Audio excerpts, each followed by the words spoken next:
the previous gathering, we reached the verse number 3. And we discussed a little about it, but still there are things that we can talk and analyze in this verse. Durlabham trayam evaitad daivanugraha hetukam manushyatvam mumukshutvam mahapurusha samshrayaha. Birth in a human body, an ardent desire for liberation, and the ability to surrender to a spiritual master are very precious. These three are manifested by divine grace. Daivanugraha, divine grace. This verse have nothing new. It's a synthesis, a summary of the verse number 2, where we, if you remember, we saw many different points like human birth, manhood, Brahminical qualities, devotion for Vedic Dharma, and many others. And here in the verse number 3, we see a synthesis, a summary. This is something that happens in different places in the Holy Scriptures. If you remember, for example, in the Bhagavad Gita chapter 16, Krishna mentioned a lot of demoniac inclinations or characteristics. And in the verse 21, he synthesized them in 3: kama, krodha, lobha, lust, anger, and greed. It's like to say to Arjuna, see, you don't need all this long list of demoniac inclinations. You don't need to know all of them or to control all of them. If you control these 3, you're in control of all of them. So, in the same way, here in the Vivekachudhamani, Shankara make the same thing in the verse number 3, synthesize all the points in 3, trayam, a triad.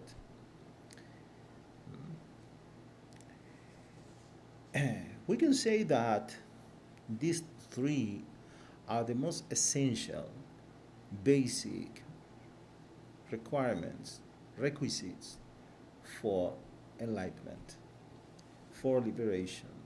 Sometimes people used to ask, what are the essential requisites, conditions for enlightenment? Human birth, a desire for liberation, desire for enlightenment, and to take shelter under the lotus feet of a great being, Mahapurusha. So the first thing is, to be a human being. That is the reason the human birth is important. It's not only, to receive the human body. More than that, to be a person. To be a person. When you look around nowadays, all over the world, you see so much war, terror, crimes, so much hate and criminals, and even the global warming. So much insanity that you understand that billions and billions of human beings, many of us are still in the instinct level. Means we are physiological human beings, but still we are not installed in the mind, in the intellect. We act without any logic. To understand, if I make others suffer, I will suffer too. If I act in a certain way with the planet, we will suffer too. So still humanity is not really human. So the first requisite is to be a person, a good person, to be human, with To be human have a lot of implications. It's not something so simple, so ordinary. You can have a body of a person, of a man, of a human being, but that not necessarily make you that you are really human. So the second point that makes Shankara here is mumukshutva. Mumukshutva is the desire for liberation, desire for enlightenment.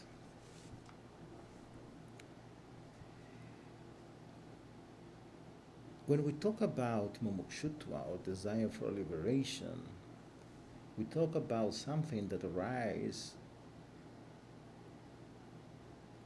as a result of maturity. Means it's an expression of maturity.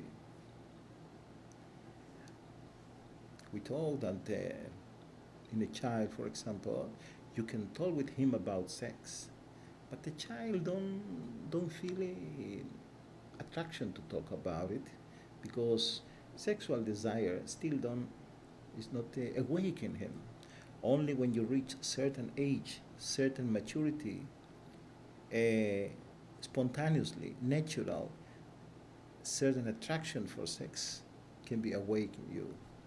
In the same way, as long as you are in your spiritual childhood, this desire for liberation, burden desire, didn't arise in you. So if you have it, it's something very elevated. It's very high. Means you have reached certain degree in your evolution process. And you can be sure when mumukshutva appears, it's because enlightenment is very, very, very near. Very near. Swami Shivananda of Rishikesh, he said that in one of his books, he said that collect all your desires for family, for money, for fame, honor, whatever, and put all of them concentrate in only one desire, the desire for enlightenment, for liberation, and then for sure you will realize God. There is another story, very old story in India, of a disciple that he asked one day his guru, his spiritual master, what is needed in order to realize the divine? And the guru answered, well, to want it. Only to desire it. The disciple said, but I want it. I am not here because I only like the food in the ashram, or because nothing else, but because I want enlightenment, I want liberation. The guru said, no, but it's not enough. Means should be a strong desire. The disciple asked him, how strong?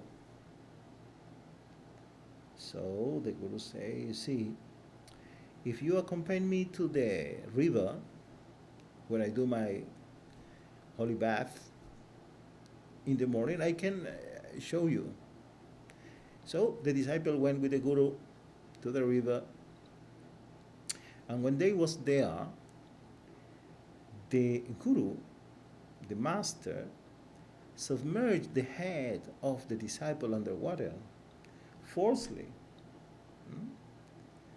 and maintain, and in some moment leave it, and the disciple lifted the head up from the water and absorb some air, breathe some air very quickly. Desperate, he was under the water, and then without understanding what the guru did and why.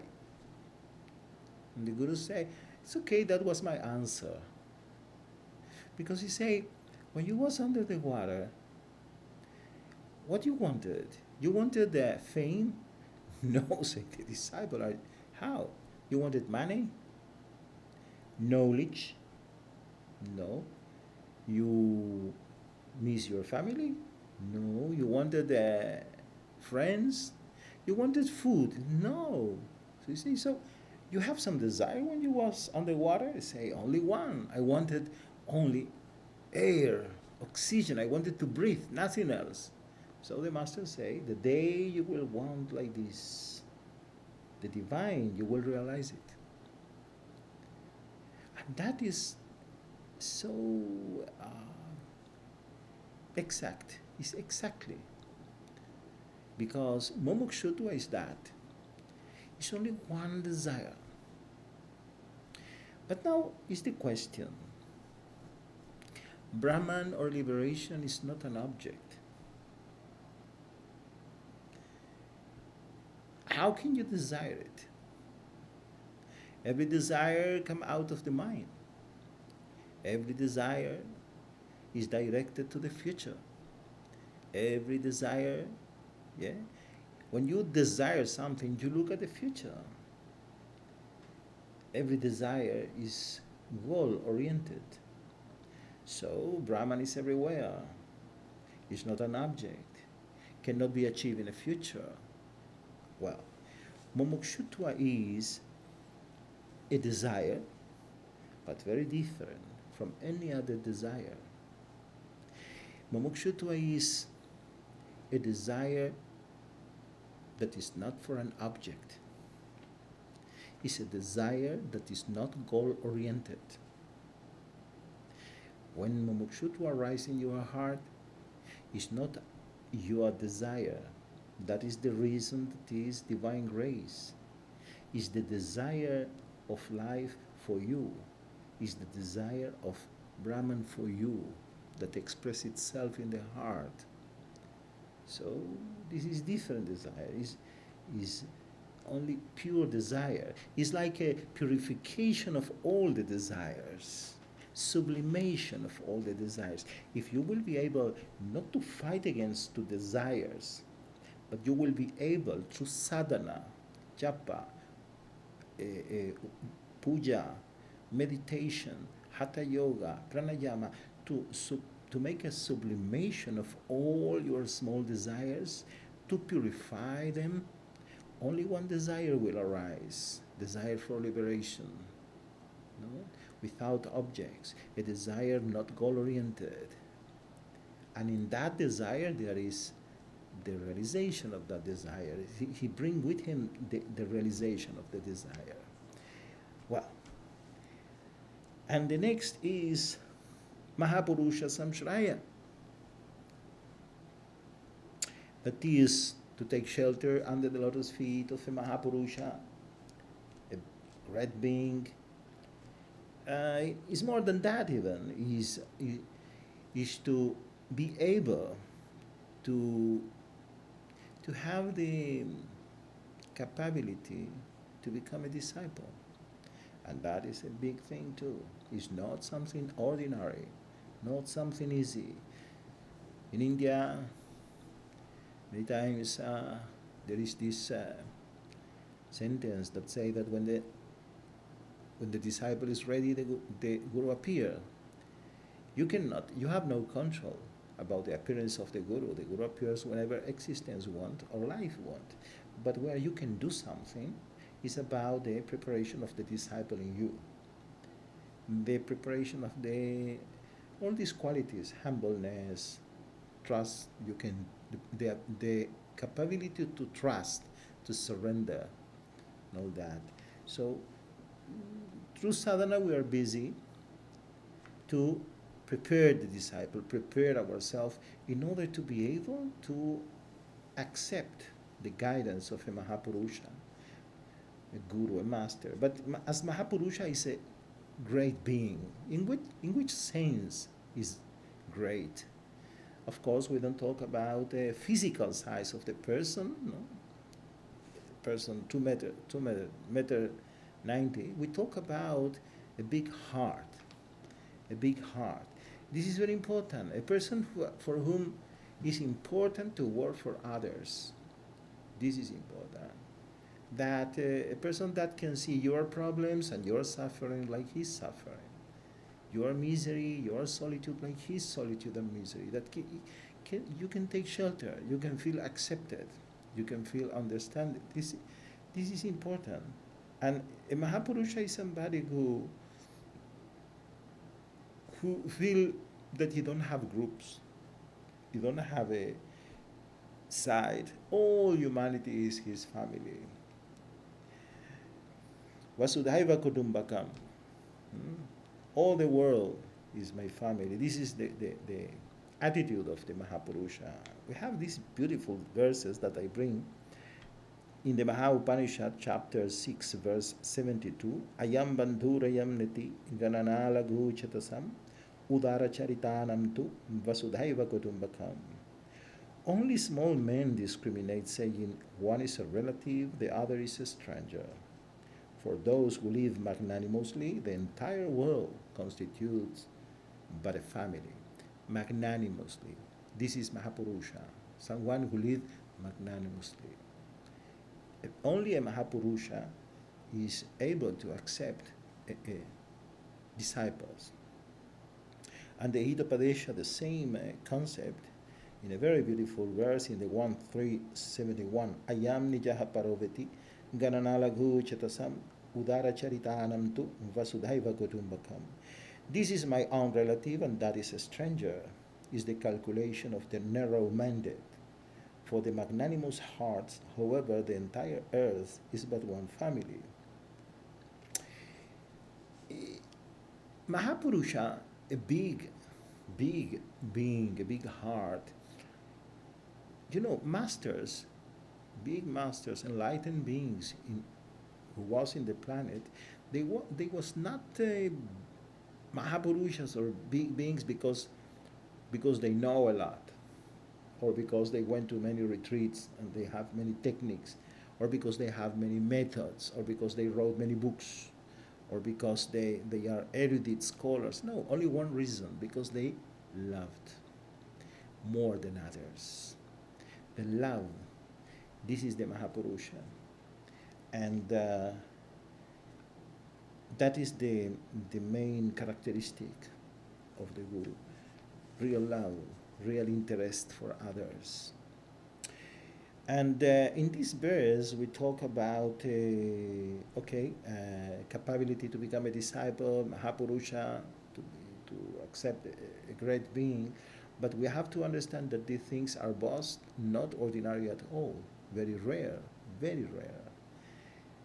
Not only enlightened spiritual master, but real disciples. If not, that is the reason that in Katha Upanishad, Lord Yamaraj, he glorifies so much Nachiketas with his questions, because it's rare, it's special to be a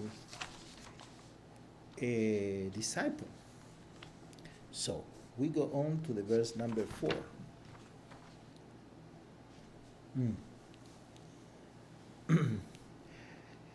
Ladva katanchim narajan madurlabham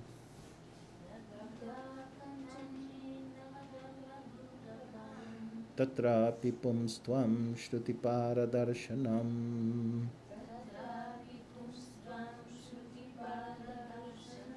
yastvatma muktau nayate tamudadihi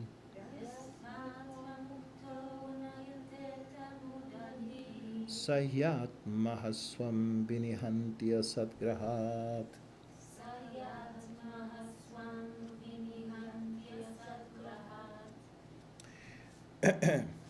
The person who has somehow obtained a human birth has masculinity and furthermore understands the scriptures and is so stupid not to strive for liberation. In fact, he commits suicide because he takes his life clinging to the unreal. This verse is very, very deep. The person who has somehow obtained a human birth has manhood, has the qualities of manhood, we talked before, and furthermore understands the scriptures, have some understanding of the Holy Scriptures, and is so stupid not to strive for liberation. In fact, he commits suicide because he takes his life clinging to the unreal.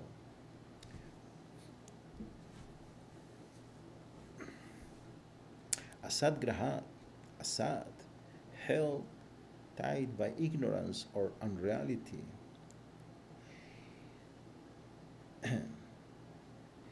Sometimes people feel that different gurus have a kind of mental pressure, emotional pressure.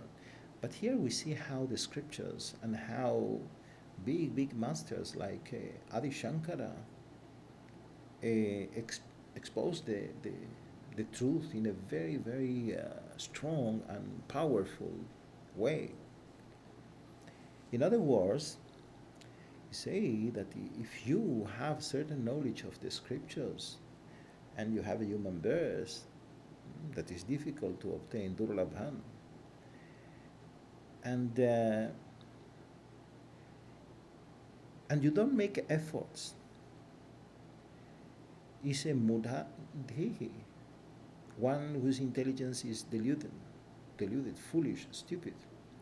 Is very clear. And not that the more strong a word that he use, he talk about suicide, kill himself, a person like that. So this attracts the attention of many people. How is it possible to kill the soul? Because we see, like superficially, like a contradiction. Because in the Bhagavad Gita, for example, second chapter, verse number 20, Krishna say, "Na jayate mriyate vakadachim, nayam buddhabhavitava na bhuyaha ajjanityam shashvato yono purano nahanyate hanyamani sharire." Means in that verse, Krishna talk about the soul. It's not possible to destroy it.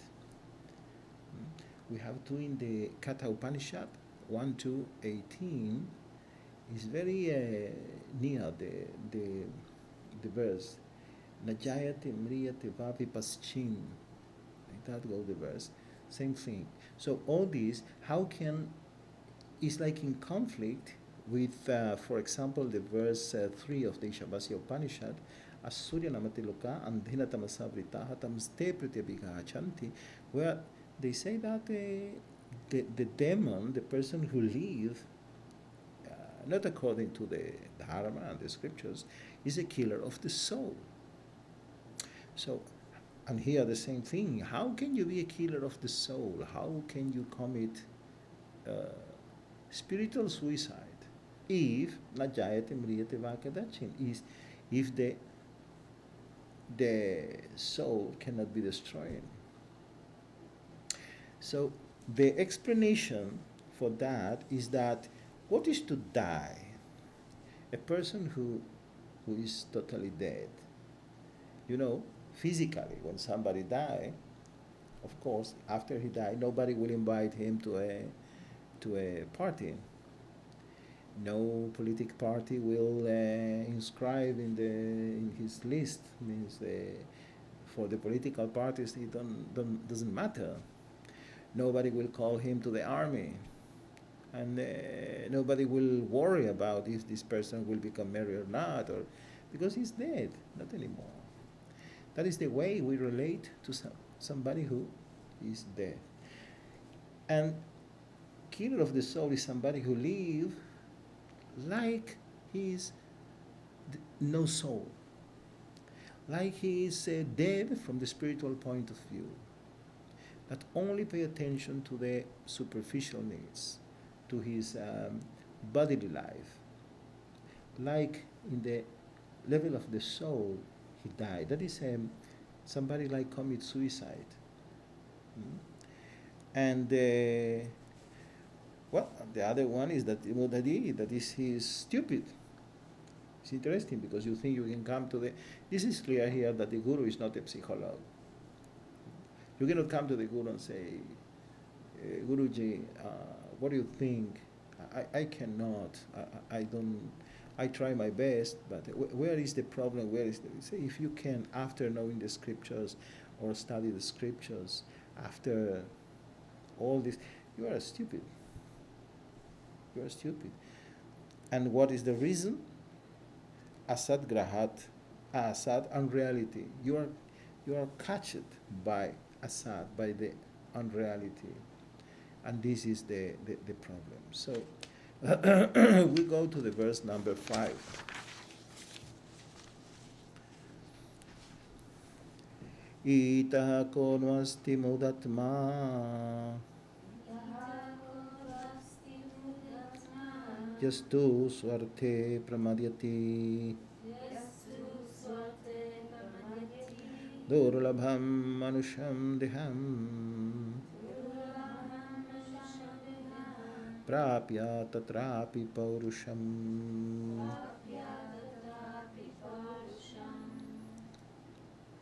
And this verse is a question. The verse number 5 is more a question. Is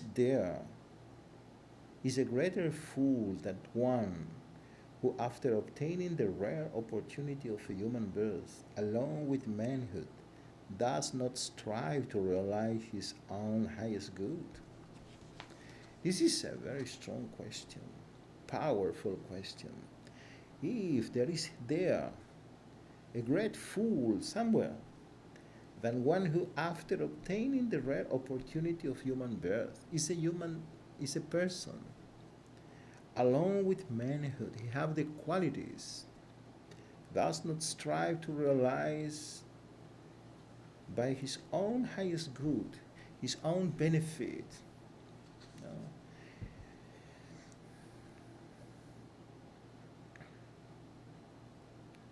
Now, 2 times in the verse number 4, in the verse number 5, we see this mudhatma, foolish person, stupid, idiot. And you can think, but how is it possible? I remember somebody from Germany many years ago asked me this question. But somebody from Germany asked me, but Hitler was intelligent. Okay, maybe a bad person, a criminal, whatever, but was not stupid. Means many people who did very bad things, but they was intelligent. Mussolini was intelligent, and many people. And we have this question arises because there are so many people who are big businessmen that they did a lot of money and they are very successful, and we cannot say these people are stupid, or artists, or scientifics, and all these people. There are many people who don't make any effort for self-realization, don't make any effort, for liberation, and we cannot say they are stupid because they succeed. Big politicians, big politicians, that we cannot say they are stupid, but they don't strive for liberation. So we need to understand what is mundane intelligence and real spiritual intelligence, the intelligence that Shankara look and see as intelligence. An intelligence that make efforts, is directed only to fulfill the 4 basic inclinations, instinctive inclinations of the animal kingdom, that they are to sleep, to eat, to procreate, and to defend himself, is mundane intelligence, but at the end is stupidity. Animals have only these 4 propensities. Every cat, every dog, donkeys, whatever, they are busy in eating, sleeping, procreate, make sex, and defend themselves. Now, if I can be very intelligent, but if I use all my intelligence and I create rockets and big companies and I have a lot of succeed, I am very successful into make a lot of money and fame and honor. And at the end, then my life is based only in these four principles: to sleep better, to eat better, to do better sex, and to defend myself and to have more security, and that is all. That is mundane intelligence. Okay, you know, the dog, maybe he eat in the floor and you eat in the table, but the principle of eating is there. Maybe the donkey or the whatever, the cow, sleep in the nature and you sleep in a beautiful room with a big bed, but the principle is there, the same principle. And if you continue to invest all your intelligence in order to fulfill these principles, you need to understand human life is a luxury. And to use a luxury, for example, like a Rolls Royce, only in order to bring potatoes in the market, is ridiculous, is stupid. Same thing, if you use this luxury that is human life only in order to say how to sleep better, how to eat better, how to make better sex and defend yourself. The animal can use the teeth, and you use rockets and tanks and modern weapons, but the principle is the same. The animal do the sex in the nature, and you maybe do the sex in an incredible place and hotel and 5 stars, but the principle is there. So it is stupid to use the human intelligence that is a luxury in such a basic instinctive things, a life that is based only into eat better, sleep better, how to do better sex, and to defend yourself better, is an animal life. So this is very important for people who still think, but how? This is how you can call mudha to a person who is very successful in the material level. And there is another point. Mundane intelligence look after success. You go for success. Make many efforts in order to succeed in the economical level, in the artistical level, in the political level. The spiritual intelligence, we can call it, look for happiness, for bliss. Means the final account of the real intelligent person is if I am happy. Not if I am a lot of objects around, if a lot of people admire me, appreciate me, if I have millions and millions of dollars. But the real question is if I am happy. So it's important to understand this concept of intelligence. And we go to the verse number 6. Vadantu shastrani yajantu devan kurvantu karmani bhajantu devataha atmaikya bodhena vinapi muktihi nasidyati brahma shatantaryapi.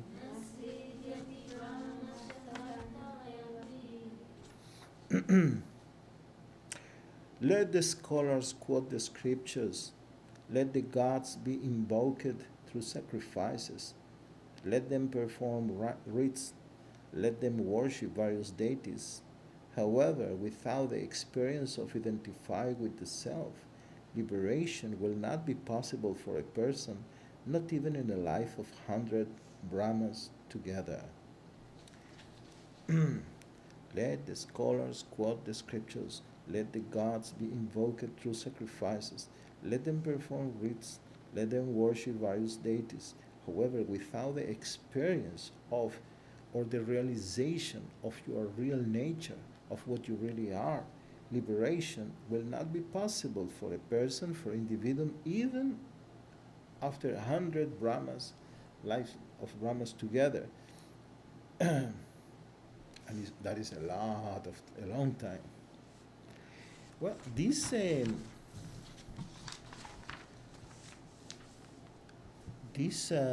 verse remind me a verse that I bring here from the Mundaka Upanishad 1:28-10 that say Ishtapuratam manyam manavarishtam nan yachreyo vadayanti pramudaha nakasya prishte te sukrite mubhut viman lokam hinataram vavishanti. The deluded fools believe in the rites inculcated by the Vedas and Smritis to be the highest, do not understand the other thing that leads to liberation. After enjoying the fruits of action in the highest of heaven, the place of pleasure, they enter this world or an inferior one. So we need to understand that, or we can see here that the vision, the message of Shankara, we can call it, is a religionless religion. Is a religion in one sense, but at the same time there is no dogma, there is no belief, there is no the sadhana, the worship, the study of the scriptures, the prayer, all the practices are not a coin in order to buy the divine or in order to achieve God. The sadhana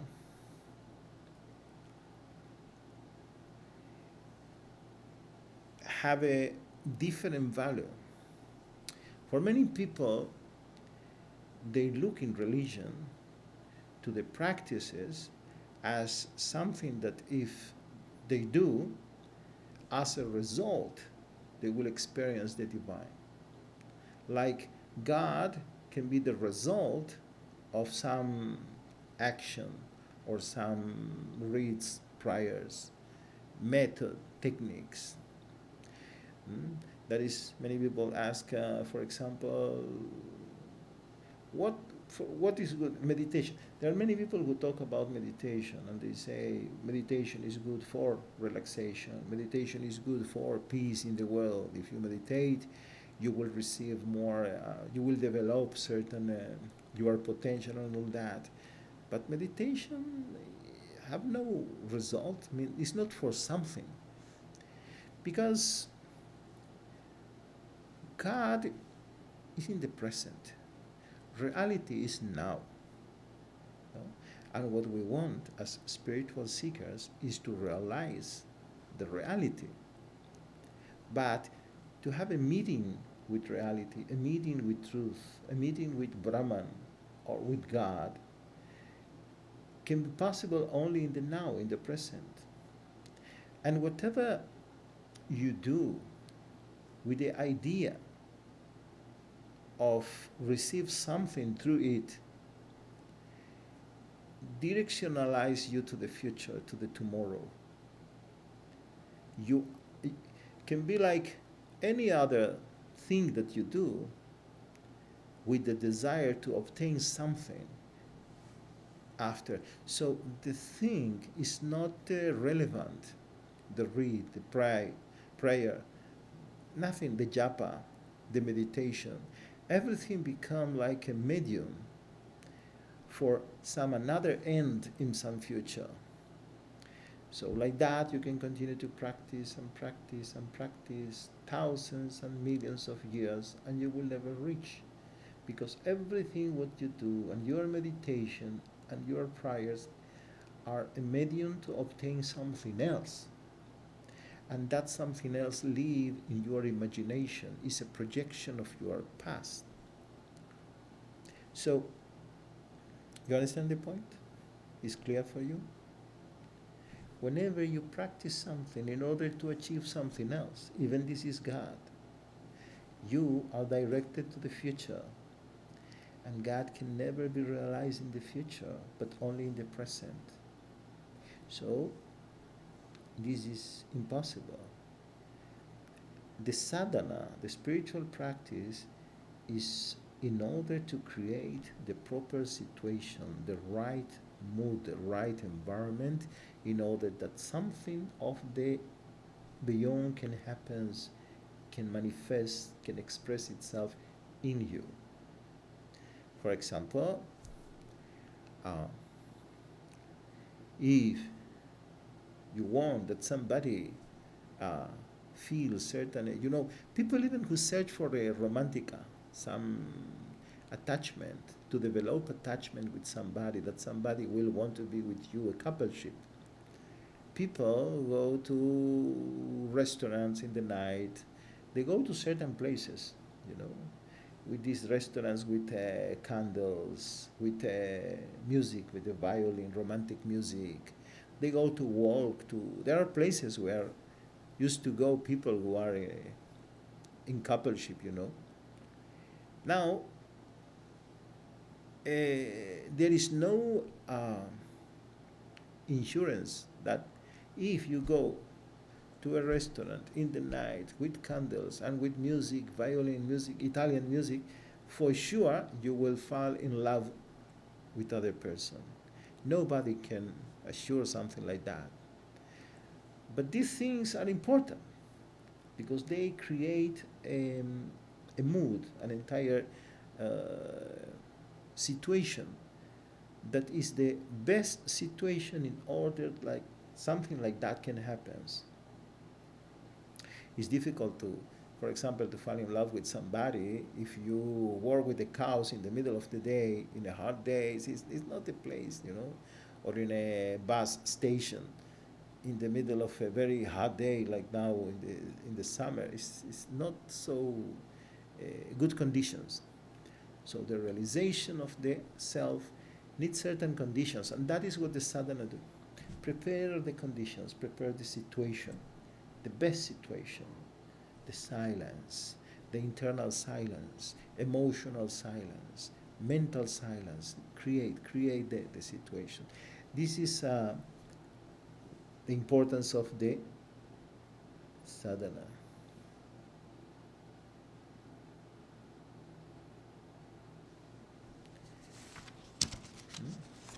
Atmaika bodhena. Atmaika bodhena vinapi mukti. Nothing of divinity can happen to you as a result of such activities.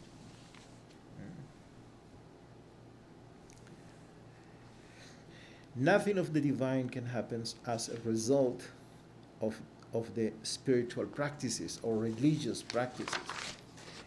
See, God cannot be a result. Divine cannot be a product or a result of a method or a technique, because then the technique or the method would be more important than God. You understand? If I can reach enlightenment through certain method or to certain technique, no matter which one, at that moment the method, the technique, will be more relevant than enlightenment. You cannot manipulate existence. That is something very clear. You cannot manipulate life. Verse number 7. Amritatvasya nashasti vitenetyeva hi shrutihi braviti karmanu mukterin ahetutvam sputam yataha.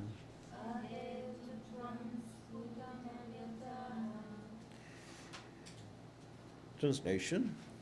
The scriptures declare that it is impossible to attain immortality through wealth. Therefore, it is evident that liberation cannot be the effect of good deeds. Amritattva, immortality. Mukti, liberation from time. This immortality doesn't mean an eternal life after death, a post-mortem eternal life in the sky, like, other religions. You go to paradise. When you die, then in the paradise you will have eternal life forever. This is immortality for many religions. Here, Shankara means something else. Immortality here is Amritatvasya is liberation of time and space. So immortality is the now. Is to be in the now. Is eternity. So it's not realized after death, it's realized Jivan Mukti attains it now, immortality now. And it's not possible to attain immortality or liberation, mukti, through wealth. But it's something very, very beautiful. If we see here something very, very beautiful. Here we see that Shankara, he says something very important. He says, I am not a philosopher. Means you see all the other verses, there are a good logic. Yeah? There is logic, there is, but I don't base only in logic. I am not a mental speculator. I am a man of religion. And he say here, vittenetyeva hi shruti, amritatvasya nashasti, vittenetyeva hi shruti. The scriptures declare. It's not my own declaration. So we see here something, he established his vision, his message on the scriptures. And he said that the scriptures declare that it is impossible to attain immortality through wealth. Where we found this in the scriptures? The same words, Amritatvasya nashasti vitenetyeva hi shruti. We found these words in the Brihadaranyaka Upanishad 2.1.4 in a dialogue between the sage Yajnavalkya and his wife Maitreya. There, he say, Maitreyiti hovacha Yajnavalkya udyasyantva hare hamasmatsanadasmi hantatinaya katyayan yantam karavaniti. The great master Yajnavalkya speaks to Maitreya. And he said, I am going to retire from the life of a householder and enter into the fourth order of life. Fourth order of life. This means Brahmachari, Grihastha, Vanaprastha, Sannyas. He go to take sannyas to become a Swami.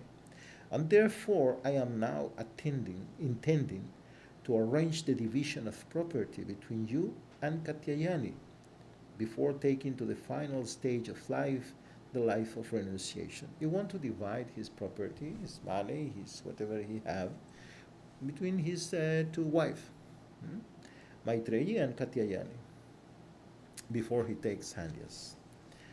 Sa hovacha Maitreyi yanmayam bagoho sarva prithvi vittena purunasyat katham tenambritasyamiti neti hovacha yajnavalkyo yataiva pakarānavatam jivitam tathaiva te jivitam syat amritatvasya tu nashasti viteneti. Maitreya say, if I am the owner of the entire earth, he make a question to Yajnavalkya. We need to understand that at that time, the woman, the wife, was like a disciple of the husband. So both wives, Yajnavalkya have two wives, both of them was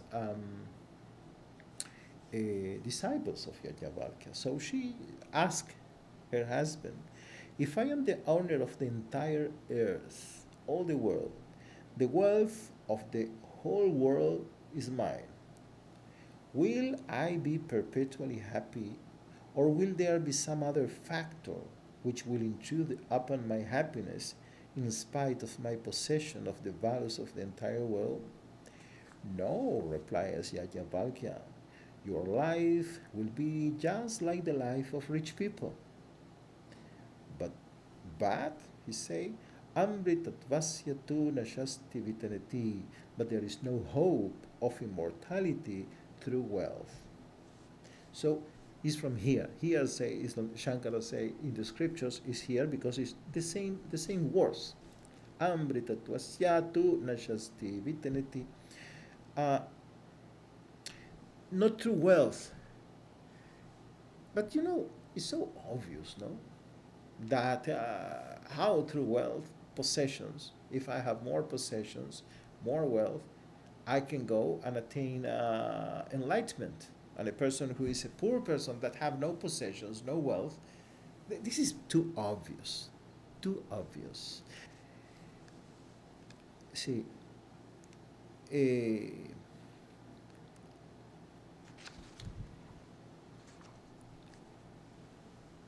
ego is a part. Ego is a portion. As egos, we perceive ourselves as a part. Disconnect from the whole. Disconnect from others. Disconnect from trees and the oceans and the stars. Only a part.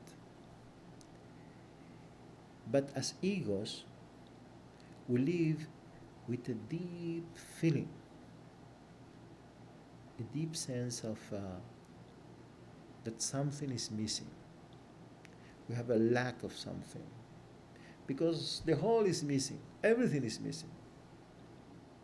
But because through our senses we are directed to the world, to the objective world, we try to complete ourselves in the objective level. How? To add. Because I feel limited and I feel something is missing, so I add things. I acquire more money, another million, another house, bigger house, modern car, another person, wife, children's of children's, more people, and fame, power, honor. And our life is a life of consumers. We go and add because we feel that, and continue to feel that something is missing. No matter how much we add, we continue to feel something is missing. One day somebody come to us and say, see, this is not the way of life. Your life is a materialistic life. You need to live spiritual life, religious life. Because what you really need is enlightenment. What you need is God. When we enter in the religious life or spiritual life with the same attitude of adding, acquire, consuming, we stop to run after money, cars, houses, and we begin to run after God, after ceremonies, rituals, after knowledge, spiritual knowledge, but to add. Even renunciation, sannyas, can be possession. Even the renunciation, we can look even at the renunciation as a possession. So, through wealth, through richness, through possessions, we cannot acquire enlightenment. This is the message here. Spiritual life is a life of renunciation, giving up. To give up, not to add. It's like the work of the sculpture. Like you take marble, you don't add marble in order to expose your sculpture. You take marble. Same thing. In spiritual life, it's not a question of to achieve something that you don't have, but Vedanta is more related to realize what you already are. Because you are all what you want. You already are everything that you want. So it's more like a revelation that everything is okay. You don't need to add something else. You are not a lack of something. This is the message here. It's not through possessions.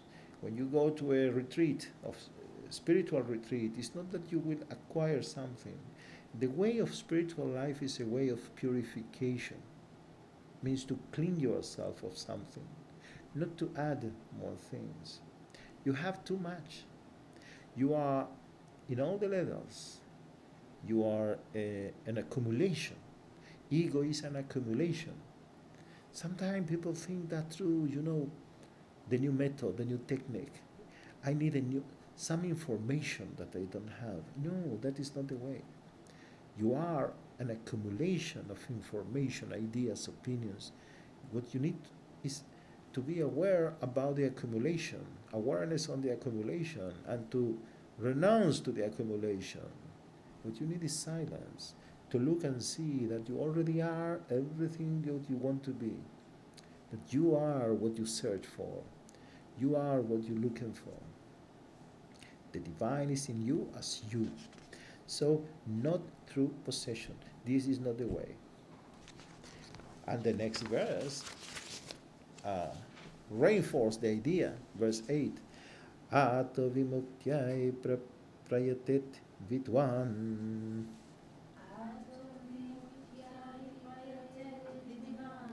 Samnyastabahi arta sukas prihasam.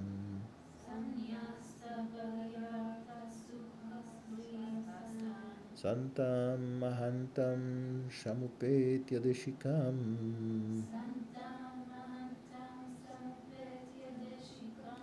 Tenupadishtarata samahitatma.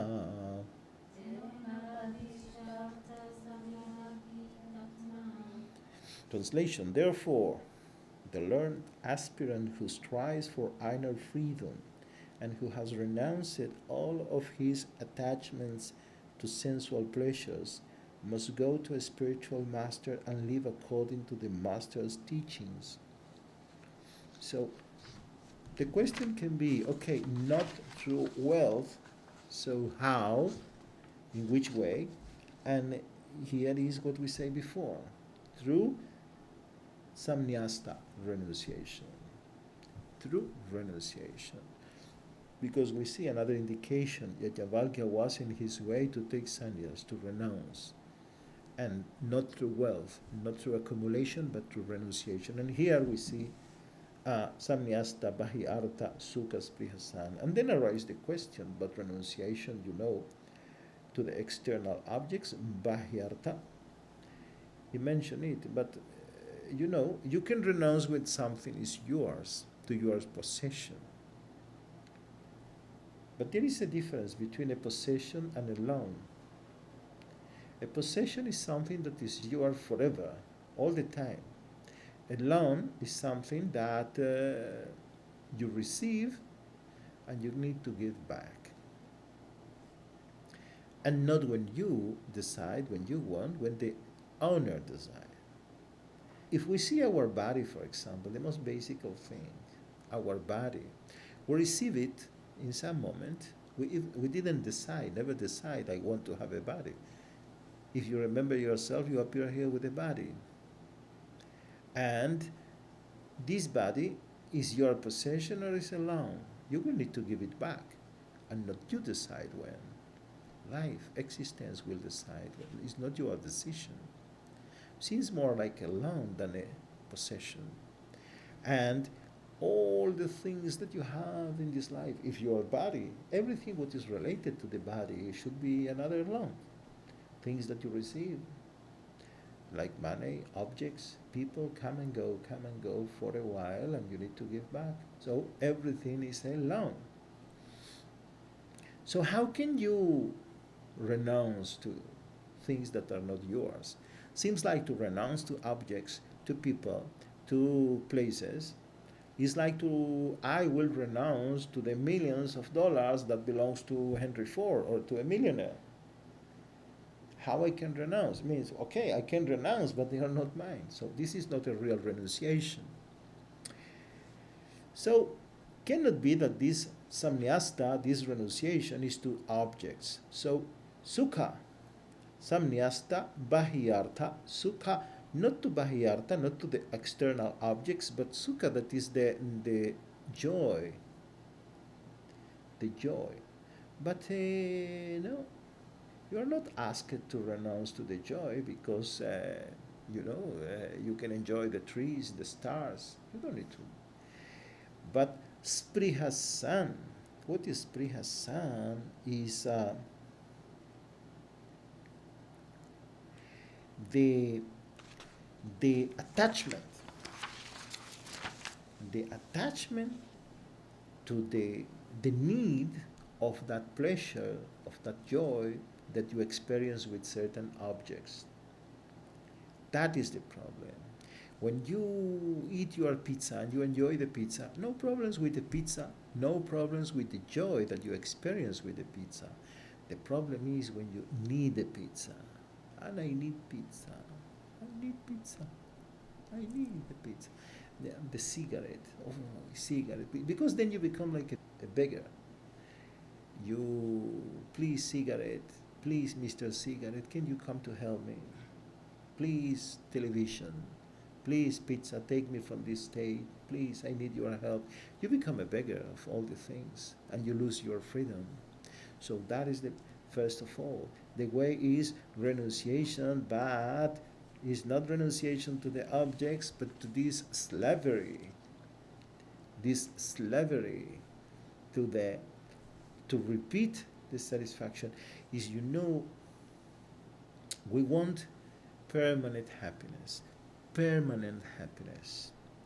And if you have a desire, arise a desire in you, and you bring any object in order to satisfy that desire, and the desire disappears, and you enjoy, because you enjoy not the satisfaction of the desire, you enjoy the disappearance of the desire. You enjoy when there is no desire, there is joy.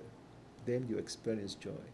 And you continue with this mechanism because then another desire arises. But if you pay attention, how is it possible to experience permanent happiness when desires come and go, and the objects come and go? Means desire are temporal, and the objects that fulfill the desires are temporal. So how we can think about permanent happiness when all the mechanism is temporal or based in temporal things? So no, this should stop. This mechanism, this process should stop. And the need of this process. In the Brihadaranyaka 447, we have this verse, Tadesha shloko bhavatihi yada sarve pramuchanti kamayasya hrivis shrita athamartyo mrito bhavati atra brahma samashnuta iti tadvyatha anirvlayani valmike mrita pratyasta shayita evame vidam shariram sheti athayam shariro mriti prano brahmaiva teja eva soham bhagavate sahasram dadamiti hovacha janako vaideha. Regarding this, there is this concise verse, when all the desires that dwell in his heart are gone, then he, having been mortal, becomes immortal and attains Brahman in this very body. Just as the lifeless slough of a snake is cast off and lies on the anthill, so does the body lie. Then the self becomes disembodied and immortal, becomes the prana, supreme self, Brahman, the light. I give you 1,000 cows, sir, say Janaka, emperor of Videha. So when all the desires disappears, then we achieve immortality. Sprihaha is clinging. Is this clinging to the repetition of the pleasure, This is what we need to receive. And at the end of this verse number 8, Shankara talk about after the renunciation, must go to a spiritual master and live according to the master teachings. This is interesting, that after the renunciation, the disciple is ready in order to go to live with a guru, not before. Very interesting appointment. So then he talked, and it's interesting because sometimes, there are many people who teach Advaita and Jnana Yoga. Here, there, people go and talk that this new idea that is not needed a spiritual master, is not needed a guru. You alone, because Brahman is everywhere, the truth is everywhere, so go after, your heart. But this is not supported by Shankara. This is not supported by the Holy Scriptures. And Adi Shankaracharya himself send you to a spiritual master with a proper or adequate attitude. What is for Shankaracharya? This is very interesting. What is for Shankaracharya a guru, a spiritual master? And what should be the attitude, according to Adi Shankara, that the disciple should approach the master? This we see in the Vivekachudhamani itself, verses 33, 34, 35, and 36.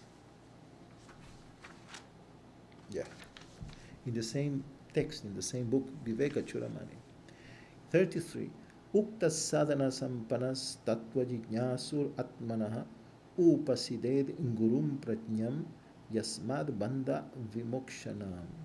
That person who desires to know the truth of the self and who possesses the above-mentioned qualifications should approach a master, a guru, a knower of the self who confers freedom from bondage.